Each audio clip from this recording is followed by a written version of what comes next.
Hi all, welcome back to my channel.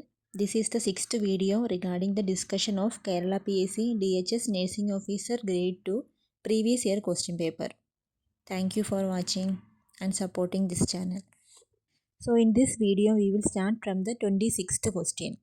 25 questions already discussed. If anyone missed to watch, kindly watch all those questions discussions please. Then the 26th question is, elastic stockings are put in a patient following major abdominal surgery.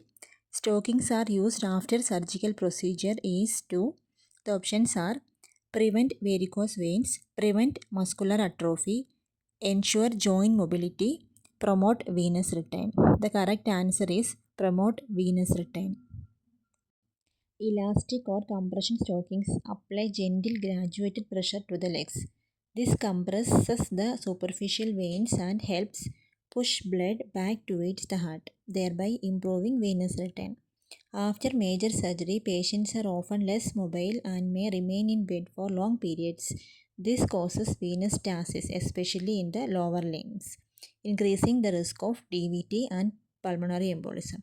Therefore, compression stockings helps increases venous return, decreases venous pooling or stasis, and prevent DVT. Next question. While performing endotracheal suctioning, after what time the nurse should withdraw the catheter? The options are 5 seconds, 15 seconds, 1 minute, 3 minutes. The correct answer is 15 seconds.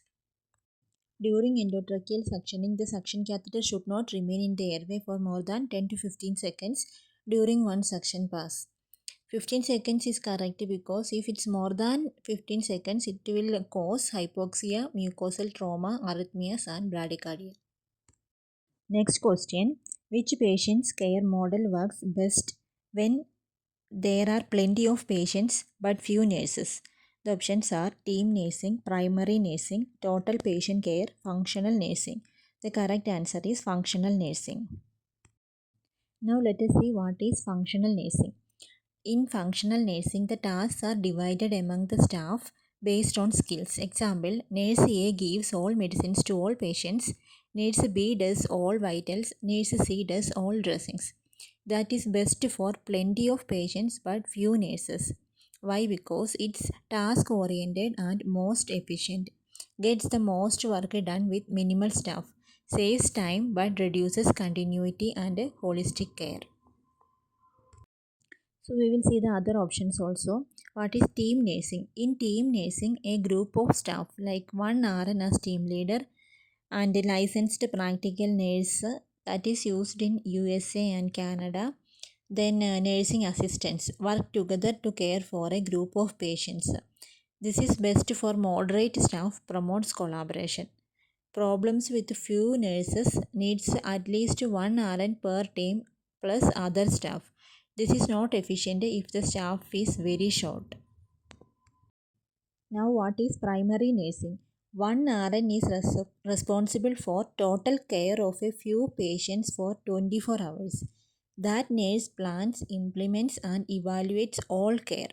This is best for continuity of care, patient satisfaction. Problems with few nurses are very nurse intensive, needs lots of RNs, not possible when patient load is high and nurses are few. The last one is total patient care. One nurse provides all care for 1 to 2 patients during the shift. This is best for individualized care and clear accountability.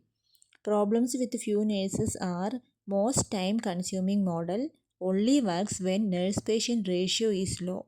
It fails with the many patients, few nurses.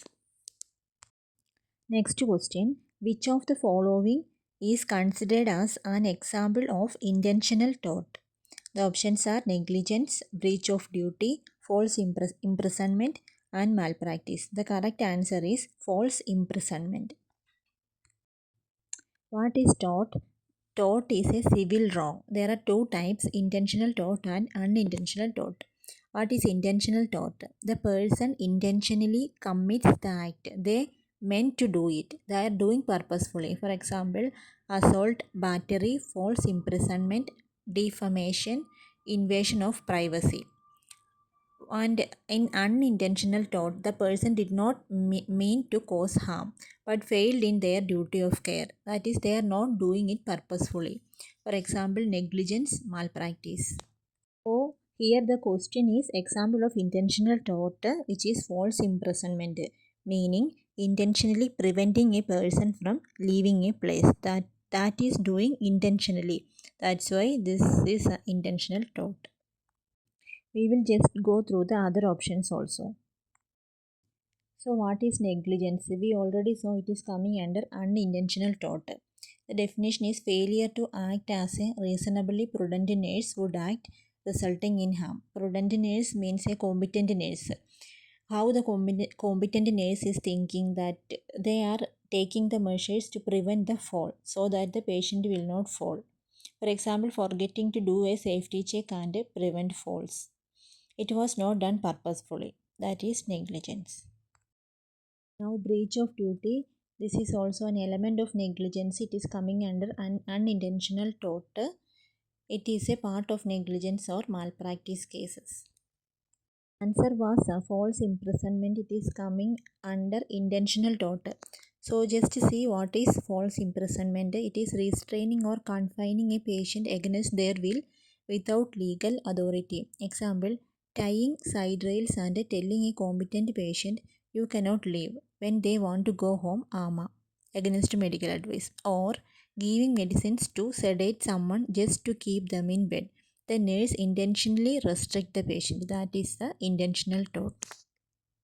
Now, what is malpractice? This is a type of unintentional tort. Definition: professional negligence. When a nurse fails to follow the standards of care of the nursing profession. Example: giving wrong dose of drug due to calculation error. It is negligence by a professional. The last question in this discussion session. Which of the following is a principle of proper body mechanics when lifting or carrying objects? The options are: maintain a wide base of support, hold object away from the body, keep the knees in locked position, bend at the waist to maintain a center of gravity. The correct answer is maintain a wide base of support. Why this answer is correct? Because when we stand with feet shoulder width apart, a wide base lowers your center of gravity and gives you more stability. It results less chance of losing balance and straining your back when lifting. It works on the principle of stability before strength.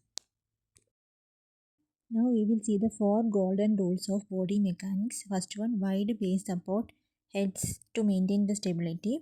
Second one, bend knees, keep back straight, which protect the spine.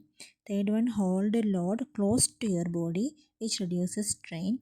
And the last one, use leg muscles, push or pull instead of lift when possible. This helps to use the big muscles.